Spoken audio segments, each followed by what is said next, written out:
makes you insane. And crack is real whack cause it kills your brain. Creates total destruction to all that's good. Your friends, your family, and your neighborhood. It could cause a young girl to abuse her body. Make a man lose his job cause he loves to party. The lady can't sleep, cracking all night long. The little baby's going hungry cause the money is gone. So for me and Van Silk and Melly Mel and me, we're gonna help fight crack with WNBC. So don't do it. Don't do it. Detroit drug raids increasingly turn up teenage dealers as crack becomes the drug that makes some youngsters high and others temporarily wealthy. We've learned where people have gone to elementary school kids and offered them $1,500 to run a crack house for a week. That's a lot of money for a 14-year-old kid. The drug trade has created new status symbols for Detroit youngsters. The beeper to stay in touch and the handgun to stay in control. Status symbols that are catching innocent bystanders in the crossfire. You were sitting there playing cards and then boom, bullets just started coming from everywhere. Tanisha Baldwin was killed when 5 men opened fire on the wrong house. She was 8. Willie Brown was walking past the house that night when he was hit. To see your child laying there, and you know he's fighting for his life, it's an awful, awful thing. Before the shooting, Willie had a steady job, decent grades, and a love for playing basketball. All gone now. Hearing somebody tell you that you're not going to walk again, it's like, it shattered my world. More people under age 21 in Detroit have been shot in the first 10 months of 1986 than in all of 1985. More than 70 young people have been killed, a 10% increase from last year. After a year that has averaged 1 homicide every 13 hours, the city of Detroit has enacted a mandatory jail sentence for anyone carrying a handgun without a permit. These are not toys. These are deathly weapons, and they must be controlled. The move to control handguns comes too late to keep 1986 from ending up the bloodiest year in a decade in a city where the death of youngsters contributes to the highest murder rate in the nation. Karen Boris, CBS News, Detroit. Oh. It's a scene played out with stupefying regularity in South Central L.A. Plainclothes detectives stopping suspects looking for drugs. I don't know if it's a primo joint or not. I'm going to open it up and check it out. A primo joint is marijuana laced with crack. Now, this street here looks to be quiet, but this has been a problem here. The people. Veteran detective Richard Gianelli can remember when drugs weren't such a big problem here. That's all changed, of course. Drugs now account for a large part of the overall crime rate, up this year 13% over last year. Homicides alone are up nearly 12%. The police appear to be outnumbered. These people that live out here are going to have to do something. They're going to have to take the street back. Down with dope, up with hope. Reverend Charles Mims is doing something. He's moved his pulpit out of the church into the streets. No matter how many folk laugh or poke fun, or how many folk don't really listen, I know that it's worth it all if I can save one person. In the past, gangs stifled community protests through threats of violence, but a growing number of people have decided living in fear is not really living. We're tired of living behind bars. We're tired of being afraid to leave our homes at night. We must do something. What Chilton Alphonse is doing is planting ideas in television ads, ideas like gangs kill, both civilians and members. Some youngsters get help, get off the streets, thanks to community leaders who find them work. Ed Stacy used to get by on dealing. Now he has a job with the city. For a change, he also has some hope. I got a little kid and stuff, so I'm trying to, make a better life for him and myself also. But how many can be reclaimed? One observer says not enough, and the deals go on. You snatch 5 of them off the street, and you've got 5 more to take their place. That may be true now, but some in South Central L.A. think they can make a difference, that they can take back the streets. North of Miami today, police raided streets in areas near a suspected crack house section. More than 200 places where they believe coke is bought, sold, or used. More than 100 people were arrested, including one suspect who allegedly tried to swallow the evidence and came face to face with the crack crackdown. Up close and very personal. I said open it! Come on, up! Open it! The drug's so powerful it will empty the money from your pockets. Make you sell the watch off your wrist, the clothes off your back. Or kill your mother. Yep, that's what we're seeing. On the streets of New York, it's called crack, and the deals go down quickly. you've just witnessed a buy. This form of cocaine comes concentrated. It is smoked rather than sniffed. It produces an intense high within 5 to 10 seconds that lasts only 5 to 10 minutes and leaves the user craving for more. And this is the most addicting thing that probably ever existed in the world, you know? It will make you a slave. Leroy Johnson has been addicted to crack for more than a year. He says he works these streets at night, sometimes selling marijuana to finance his crack habit. In the beginning, it seems cheap, about 2 or 3 rocks for $10 or $20. But addiction costs dearly. Leroy has spent more than $40,000 on crack. I believe in God. I have goals. I want to be successful.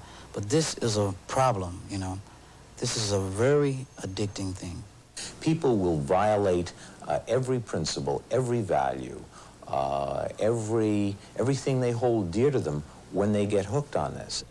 It happened to 16-year-old Amy Payne. She turned against her mother and father after being addicted to crack for just a few months. We didn't even know what crack was. And drugs became more important to her than anything else, including family. But today, after 6 months of treatment, Amy is recovering and looking at herself in a new light and a new dress for the prom. Thousands of others, though, still need help. Are you using crack? The National Cocaine Hotline is burning up with calls from people hooked on crack, about 600 per day. This is not one socioeconomic group using this drug. This isn't rich folks or poor folks. It's rich folks and poor folks.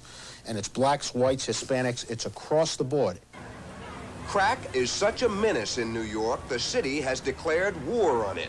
So far, hundreds of people have been arrested.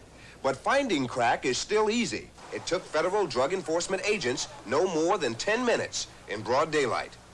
How many do you want? And I can tell you how much. All right, 10 hits. You want 10? I have never in my 21 years seen a situation like this where a drug has mushroomed so quickly and gotten such a grip on large segments of the population. A grip that major cities like New York have tried with little success to break. And authorities say if smaller cities don't have a crack crisis now, they will soon. DJ is taking inhalation therapy treatments. It's an ordeal he hates. But if he's to live and breathe freely, he must endure it at least 3 times a day.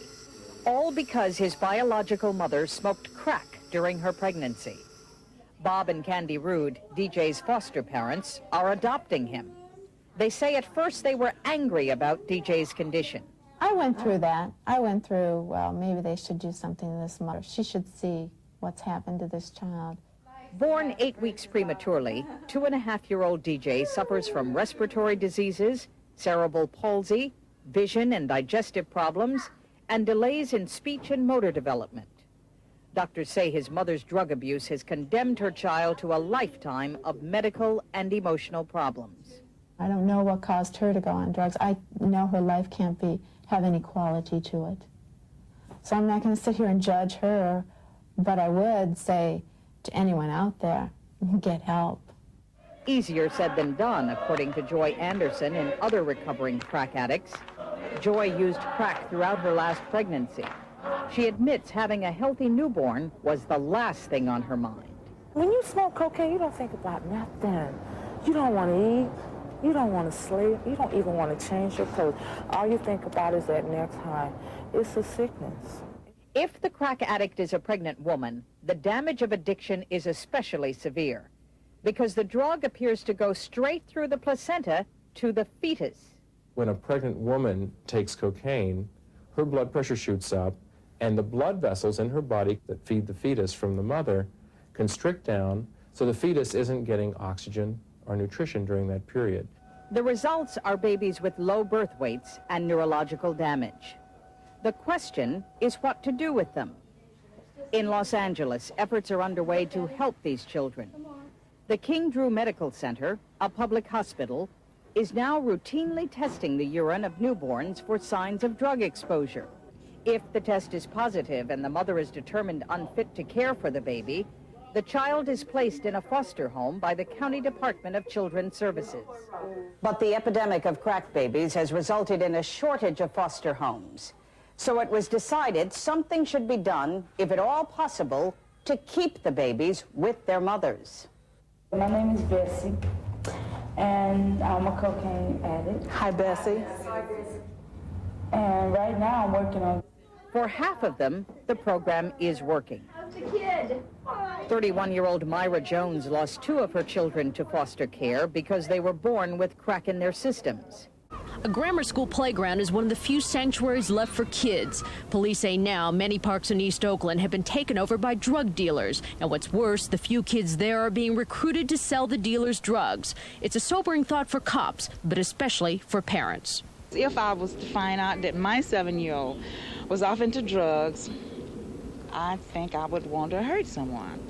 And that's not the way to go about it, I know.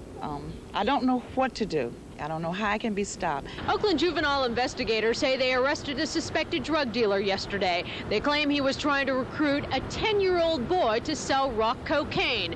According to investigators, the 10-year-old was taken to a motel and enticed with sex and drugs. Dark jacket and dark pants with brown shoes. Dealers have never thought twice about using kids. Police say that's because children come cheap. Kids take less of a profit. They don't demand as large a cut. They're satisfied with a smaller portion of the pie, so to speak. Hahn says he's seeing more children involved in actual dealings now. To police, it's clear in most cases those kids have become victims. It's just really pathetic is what it is. I mean, it's bad enough that we've had 17 to 19, 20-year-olds doing that, but if they go to these young kids that really aren't old enough to make any kind of decisions about their life. Police say it's up to them, when they nail pushers for drugs, to also hit them for recruiting kids. In Oakland, Sherry Hu, Channel 5 Eyewitness News. And a rather peculiar cocaine story out of Los Angeles now. Police say that a 9-year-old boy and a girl classmate went into convulsions after eating small amounts of coke, but they're okay tonight. Apparently, the boy brought the coke to school yesterday after his mother's boyfriend asked him to hide it in a knapsack. Police arrested the man, and they have questioned the boy's mother. The newest form of cocaine, called crack. Later in this NewsHour Uncover story, a look at crack dealers and how they're terrorizing whole neighborhoods. We'll go to one San Francisco district where crack is sold openly on the streets, making people living in the area feel like prisoners in their own homes. We've been approached in our cars that we want to buy, hubba, crack, whatever have you, drugs, and it's a day in and day out activity. This is broad daylight last week at the intersection of Mendel and Newcomb Streets in the Bayview District. I have to deal with it from 10 o'clock in the morning until 6 o'clock the following day. And I hear all hours of the night, hubba, hubba, ready rock. Just about what we heard when we sent a News Center 4 employee in to show how easy it was to make a buy. He's in the gold sports car, momentarily blocked by the gray Cadillac. What's happening, bro? Yeah, I need some, man. For a moment, the dealer hesitates. He doesn't know our buyer, and it could be a cop. But this is a business of risk and reward. You got some rubber? All right, how much is it? 20. For all that? Nah, for one. No, brother. You gotta do better than that. No, that's how, look at how big these rocks is. That's how we sell them down here. No shit. Why don't you let me have 2 for 20, man? I got that kind of action. Okay, I want the biggest one now. Is it good, man? Oh, yeah. Well, let me have that one, man. That one right there. Yeah. This one? Yeah, that one. Okay. All right. It took less than 45 seconds. Our buyer estimates the dealer's age between 16 and 17. They're just real blatant, they're bold, they're disrespectful, and they're just sort of trying to move us out of our community. That is why these people are speaking out, and this is why they don't want to be recognized. I have seen what happens on the streets, especially when drugs are involved. In fact, within the past 3 months, 2 people have been shot on Newcomb Street and 1 was killed. This is the neighborhood we're talking about. It is predominantly black and predominantly middle class, and the people who live around here feel they have a right to resent being prisoners of hubba. I have bars basically all over my house, and the bars are there because I am a prisoner of my own environment, not an environment that I chose, an environment that I have become a victim of.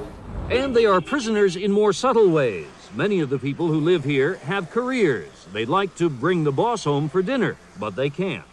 I cannot enjoy the finer things in life. I can't even bring people over to my house to socialize because I'm wondering what's going to happen on the streets. And the biggest prisoners of all are the most innocent of all. I would never even allow my children to play outdoors in my home, just knowing that that exists right outside, that they could be slip drugs. I mean, they have no idea as to what hubba is or any other kind of narcotics. Someone comes up and says it's candy, they may very well take it. There's a recreation center on Newcomb Street, and our children cannot even use it because when it gets too hot for the dope peddlers on the streets, they run inside the recreation center and business starts up as usual. Just outside that recreation center, early on a Monday morning before the sales begin, these are only a few of the packages from hubba that was sold the night before. And torn up matchbooks indicating that some of the drugs, at least, were used right here. These people are all getting antsy, and they're on missions, as they call it.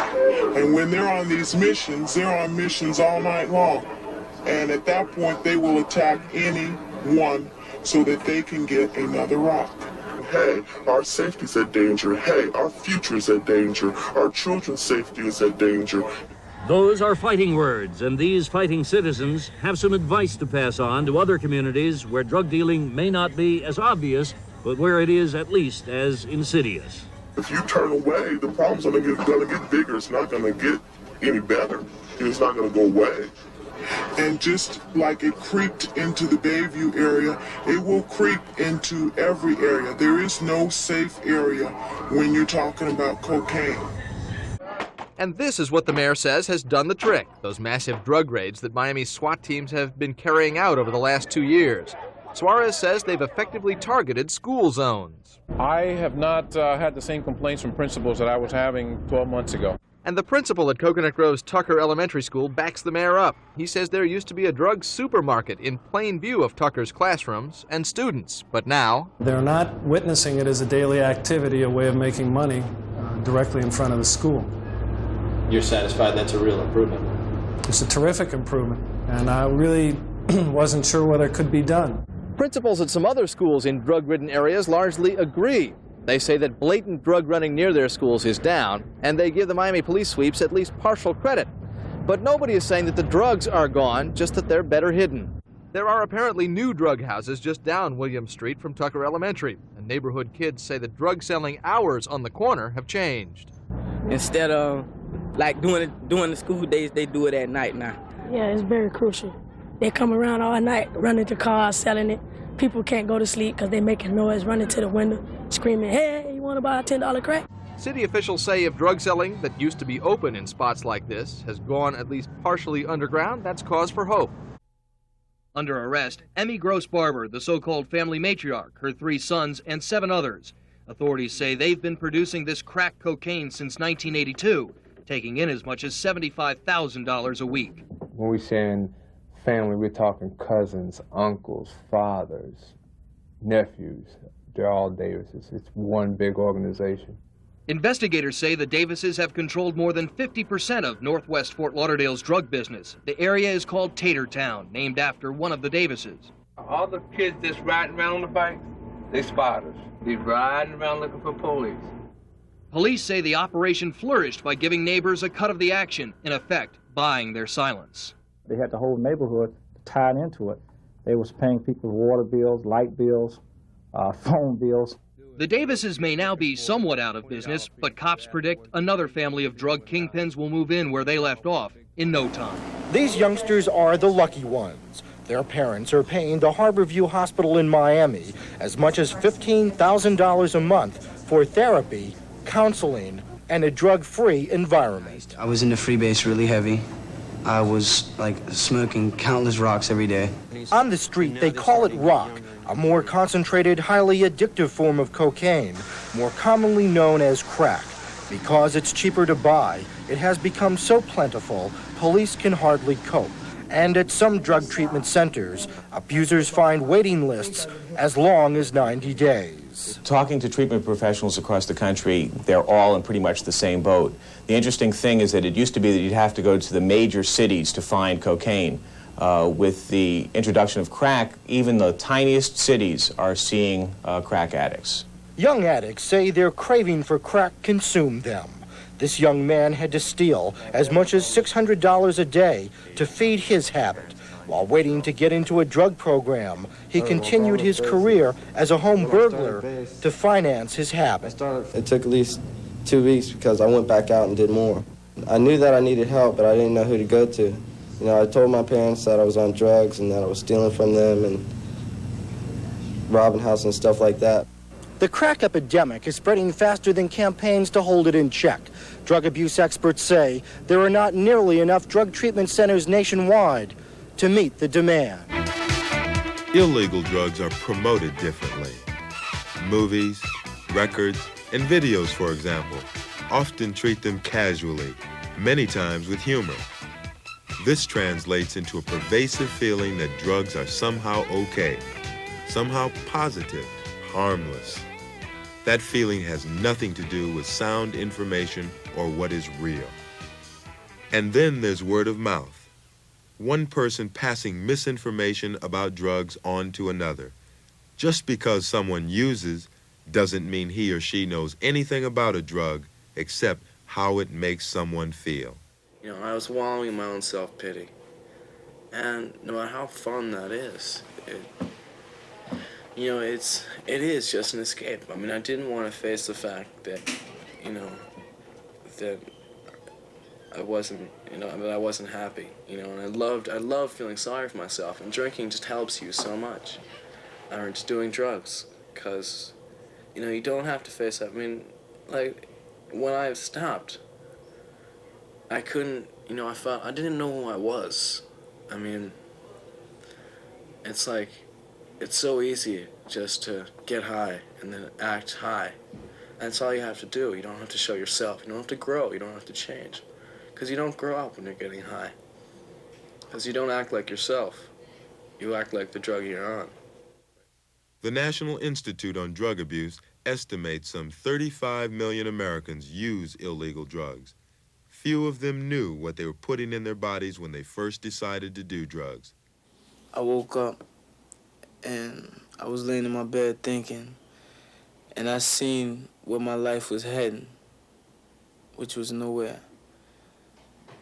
And I seen a few of my friends that I grew up with who took the other route, the square route, as we would say in the street. And they were doing things for themselves, going to college, driving around in cars, and doing what was the right thing to do for a young man. And I had a brother who I used to get high with, who went to jail behind drugs because he was also selling drugs, and he had very bad experiences in jail. He was put in solitary confinement, and he had to fight all the time. And all those things just like hit me once. The emotional scene with my family, the changes I was putting my mother through, the way society was looking at me. All of it just hit me at once, and I went through a lot of emotional changes behind that too. And I just decided that it's time to get help and it's time to do something for myself. 3-month-old baby boy, home address, Harlem Hospital. 2-week-old baby girl, home address, Harlem Hospital. 2-month-old baby girl, home address, Harlem Hospital. Who are these babies? They're mainly the children of drug-addicted parents. They're not sick. They've been abandoned. Abandoned babies are a chronic problem in New York City. I've seen children who have been in Harlem Hospital for 2 years, unclaimed and unplaced.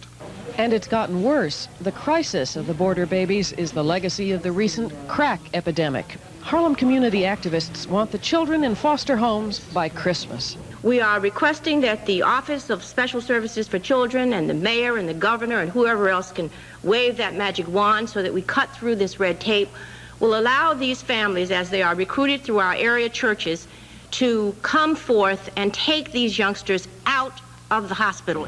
City officials say it takes 3 months to check the homes out. It's a safety measure to err on the part of children so that we don't end up putting kids with families who turn out to be abusive. The second state of the child will be worse than the first. Meanwhile, even with good care, the children risk permanent psychological damage. It's like solitary confinement. The symptoms? Their development is slowed, their growth is slowed, and over the very long term, there's some suggestions that they never learn to trust and that they have profound personality defects on the basis of not having the advantage of what every little baby needs, a mother. If you want to help, you can call the Black Women's Development Coalition at 283-3920 or Special Services for Children at 266-CARE. It's a quick eye and you come down, you have to have more. For Debbie, a quick fix turned into a $300 per day habit that threatened her husband and 2 young children. Freebasing cocaine even threatened her life. It was such a high that my heart started beating fast and I was scared, you know. Fear is a new concept in cocaine use. The drug once thought to be a social stimulant is now seen as a deadly killer. Drug enforcement agents are seeing a much purer form of cocaine in our area, from 60 to 100% pure. Phil Jordan says competition is the bottom line. If I am selling cocaine, I would want to sell you a more pure product.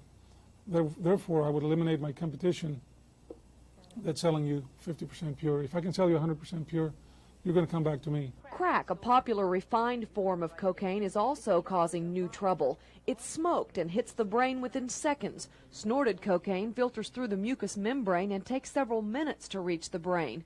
For some, cocaine creates an irritation of the heart that can be deadly. Debbie says she found help and became a drug counselor before it was too late. You know I could have died as much as I did. I could have, but I was meant to do something else. Area law officials still bring marijuana pipes and other drugs to the Dallas County Forensic Lab for identification, but the #1 confiscated drug these days is cocaine. And it's not just plentiful, it's very pure.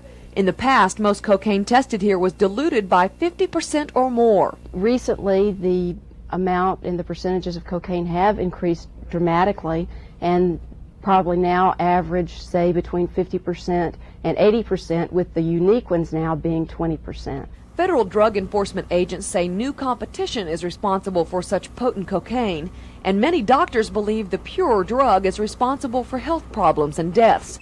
Our emergency rooms are seeing more and more cocaine abusers.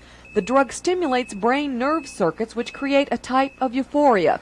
When snorted, cocaine filters through mucous membranes and reaches the brain in 3 to 5 minutes.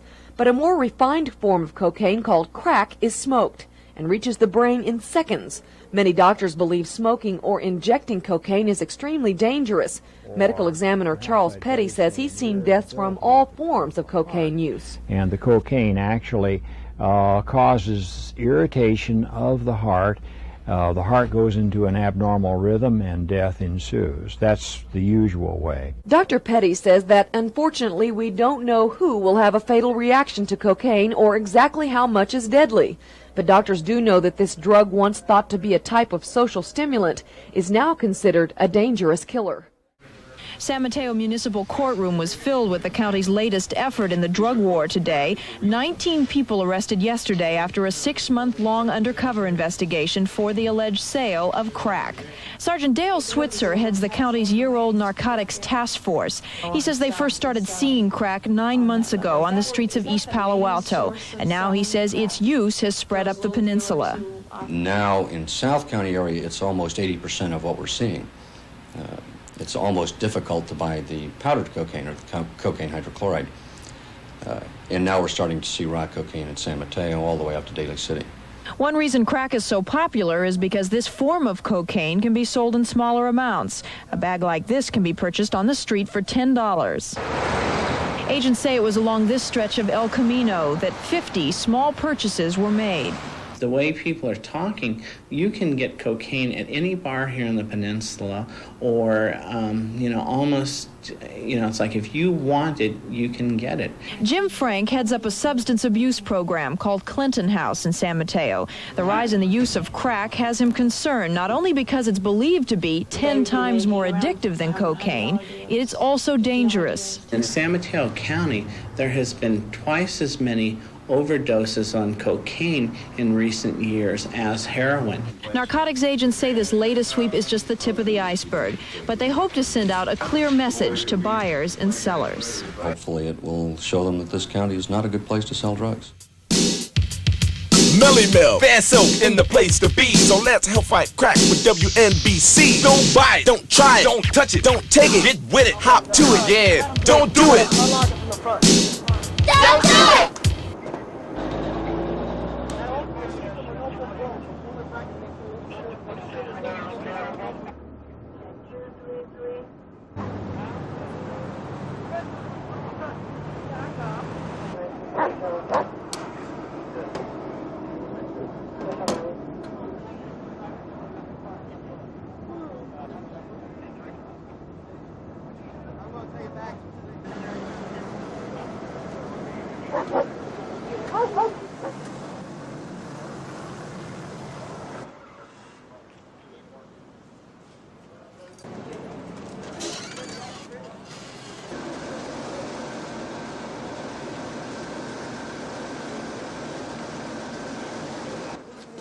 It's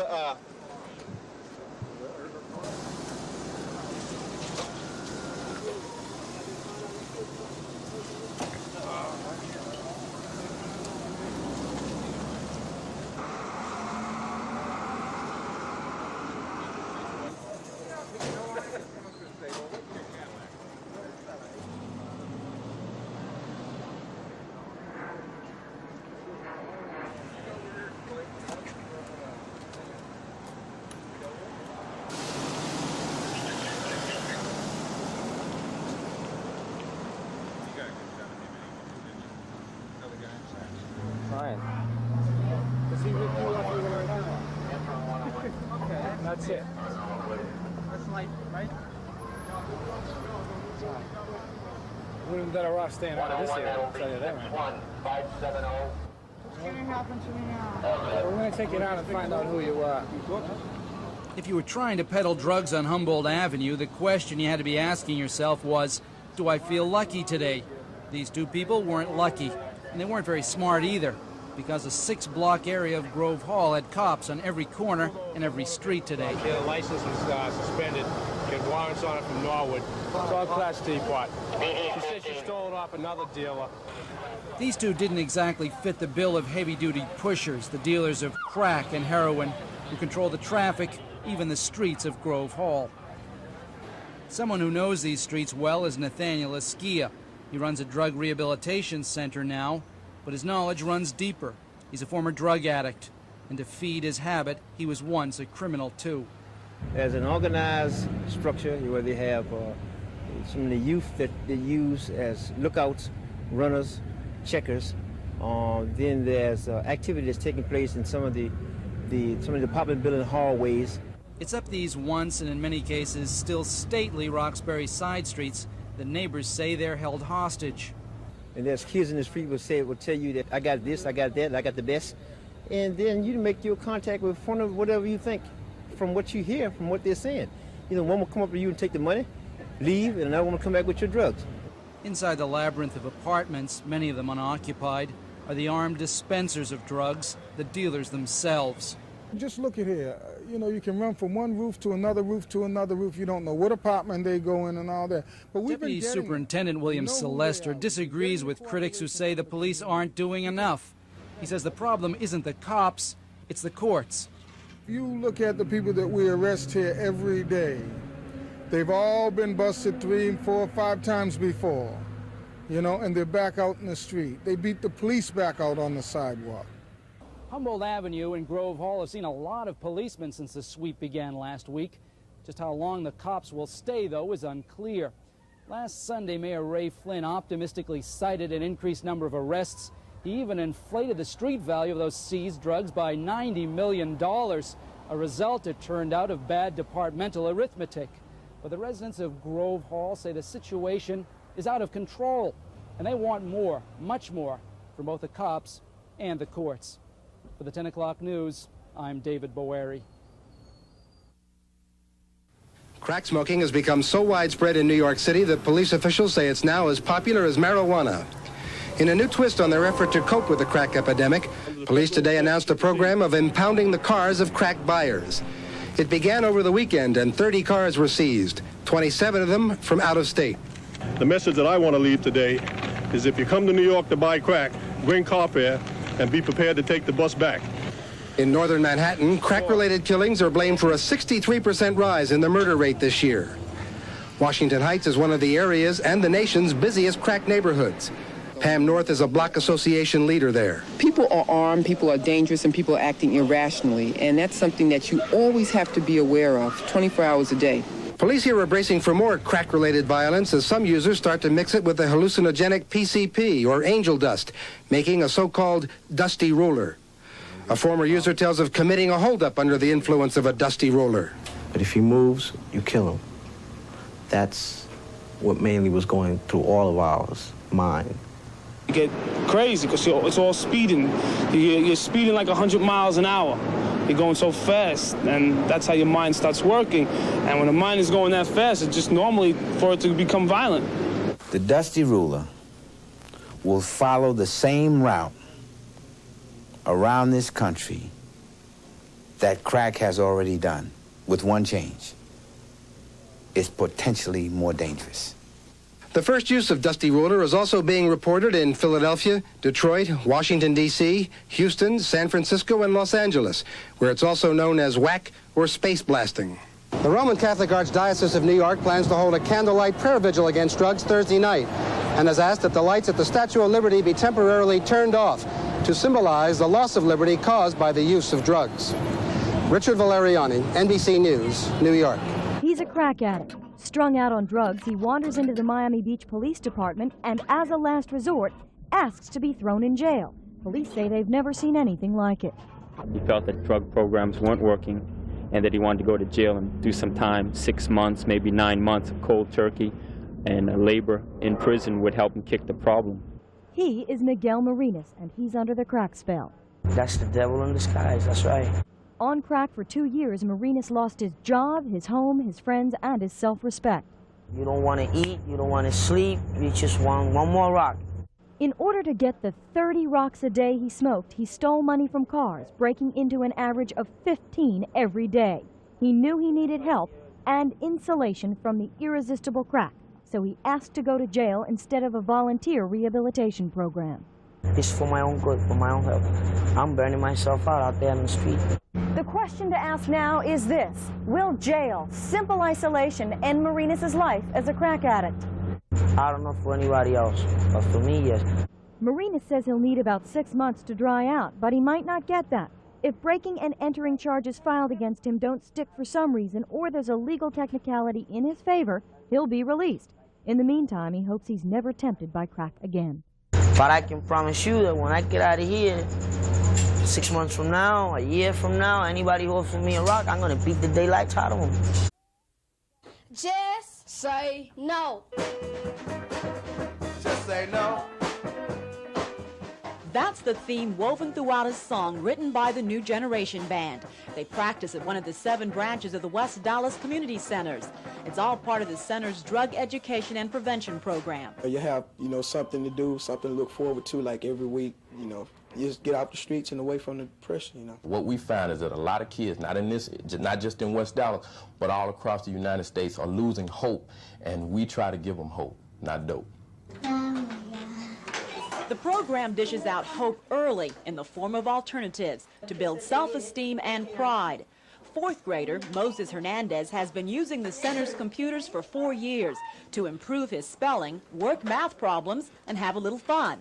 He has not been tempted by drugs yet, but the center has prepared him to say no. Even though, if other kids think it's cool and they want you to do it, they say for us not to do it, even though other people are doing it. People have approached me at school and asked me to do it, but I just tell them no. These teenagers had all been confronted by that same problem by the time they were 12. Counseling sessions like this give them a chance to talk about how to handle peer pressure. This drug prevention program works with more than 600 young people on a trim $90,000 budget. But then prevention is a lot cheaper than treating a drug problem. So this little bitch don't be no fool. Messing with drugs, it just ain't cool. No matter who tells you how good it feel. When it comes to drugs, it just ain't real. Now if you wanna be really cool, stay away from drugs and do your best in school. Say no. Ramona Logan, Channel 5 News, Dallas. Just say no.